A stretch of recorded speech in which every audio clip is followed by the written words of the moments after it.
So, Critical Mode for Kingdom Hearts 3 is finally released, and I've done a full playthrough of it and then some. I wanted to make this video giving it my review and my general thoughts on it, because, well, it seemed like a good idea. I have a lot to say about it. So, let's get started. Critical Mode is your hardcore mode for Kingdom Hearts 3. It's meant to be done after you've played the game at least once, because it's offering you a pretty big challenge. It changes up your starting abilities quite a bit, giving you access to stuff you would only have toward the end of the game.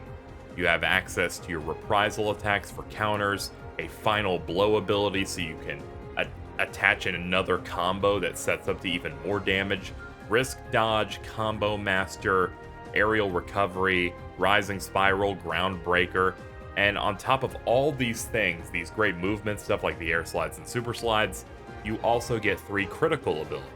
These being critical counter, which makes it so if you guard at the right time, you get a counter attack that does double damage. Sora flashes red when you do this. Critical recharge that fills the situation command gauges more quickly while recharging MP. And critical converter, which basically converts your attraction stuff into situation bar. Basically, it means there's a way to turn off the attractions in the game, which I appreciate, and it makes it so you get situation commands faster. However, if you think that'll make it easier to nuke the screen, it's not. In fact, having all of these abilities on and playing through the game, I typically would only get a situation command for like a Keyblade or a magic attack after 3.5 combos on average, because boy, did they make getting arrows a lot harder, and I actually appreciate that. In normal Kingdom Hearts 3, building your situation commands was incredibly easy, especially if you had a Keyblade attack that swiped at the screen and hit more than one enemy. It started stacking the amount of hits, and it was really easy to build screen nukes, which can be really satisfying, but less engaging to the more hardcore player. Sometimes you want to burn through a game effortlessly, but sometimes you want a little bit of resistance, and this game offers that. On top of the enemies dealing a lot of damage to you in critical mode, your HP and MP are slashed, making it so that you can spam magic a lot less, and you're going to be taking a lot of damage, and your HP isn't very, very high. It ends up being around the same place it is in most critical mode playthroughs of any of the Kingdom Hearts games. I found myself dying in 2 to 3 hits on average, with special attacks from bosses or heavier enemies just killing me in 1. Though I wouldn't say any of these deaths I've had are particularly unfair. I didn't really experience many times where an enemy sniped me from behind. I typically found myself going, okay, if I come out of a transformation surrounded by enemies, there's a good chance I'm going to die, and I need to use my brain before deciding to make certain choices, and also look at enemy tells, especially on some of the bigger attacks, to avoid dying. What it did do is empower even the earliest of fights and made them engaging. Especially stuff like the Rock Troll, which is basically the first boss of the game. It is pretty cheesecake on any difficulty but critical mode. You get access to the boat attraction at that point, and you got a bunch of magic, you got your form changes, and it's just so effortless. But in this mode, his attacks could maybe kill you in 1 hit or bring you low almost immediately. And it's really satisfying to counter him, and even if he breaks your shield, you get risk dodge so you can go behind him and deal damage. It feels so damn satisfying. And then, of course, you go through the endgame fights, and that stuff is the peak of the series almost for me, because of just how fun it is to learn their attacks and figure out how to avoid damage. And it's a great time. Like, they really nailed it with this critical mode and making it a true challenge.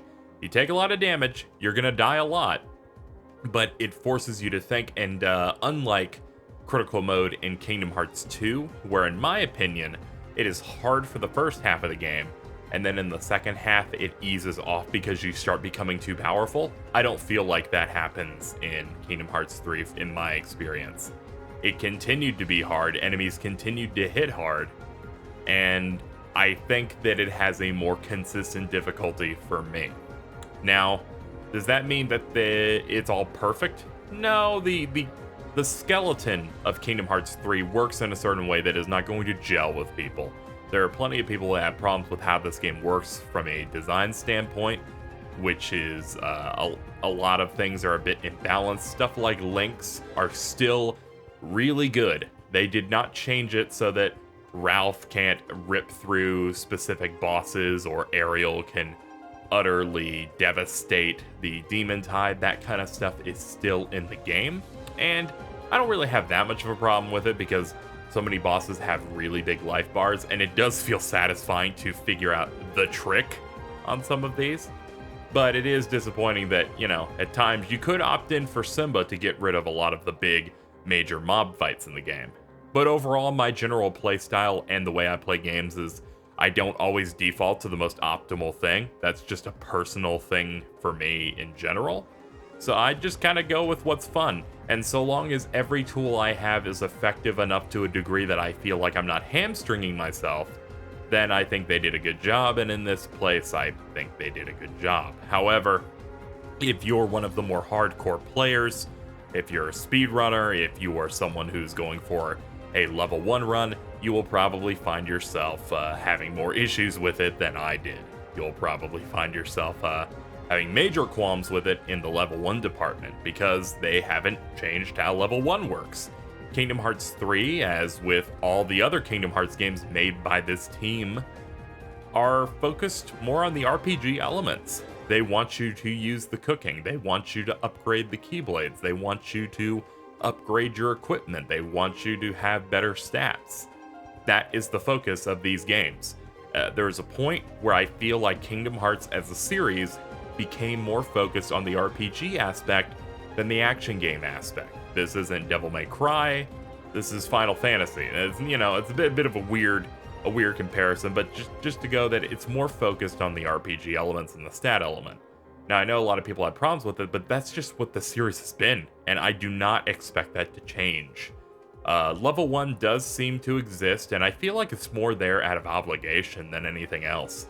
The game feels perfectly balanced toward people that are playing the game normally, not avoiding every single fight and going in at a low level, but someone who just naturally plays the game. And me naturally playing the game, I ended my critical playthrough around level 40.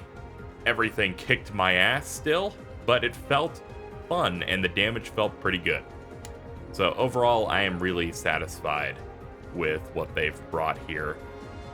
It just feels great because my one desire for Kingdom Hearts 3 was when critical mode is out, I want to be able to play it and not feel the need to put on Experience 0 to stop myself from getting stronger. I had to do that in Proud mode when I reached the final world, Big Hero 6, because I felt like I was going to rip through enemies, and that was on a blind playthrough. Here, I did not have to worry about that in the slightest. The game continued to kick my butt, and that felt great, and I didn't even go for all the lucky emblems, and I could have gotten better gear, and I feel like it might even be better. On top of that, I believe that this is more balanced toward the New Game Plus function that they added to the game. It lets you carry over all of your Keyblades from a completed file over to a new game, and I feel like they balance toward that as well. Some people may have problems with that, but I personally like the idea of playing through the game again, but it's harder, but you have so many tools at your disposal that I really, really enjoy it. So overall, very, very, very happy with what they did with Kingdom Hearts 3's critical mode, because finally, I have a mode that just feels right. If anything, I feel like maybe they could have lowered the damage you take throughout the game, but I didn't keep myself super well geared throughout the entire adventure, so that might just be on me. So definitely going to be doing another run of it for the Kingdom Hearts marathon I'm going to be doing over in the next week or so. So I'm excited to jump into it again and really experience Crit. It's been a lot of fun, and it makes me even more excited for the DLC they're going to put out, because then I get to experience that with a thrilling challenge as well, because that's pretty much the only thing left I need for Kingdom Hearts 3. More content for the post game will cement it as maybe my favorite entry in the series. So that's my review of Critical Mode for Kingdom Hearts 3. What did you think of it? Let me know in the comments down below. And that's going to do it for me. See you guys next time.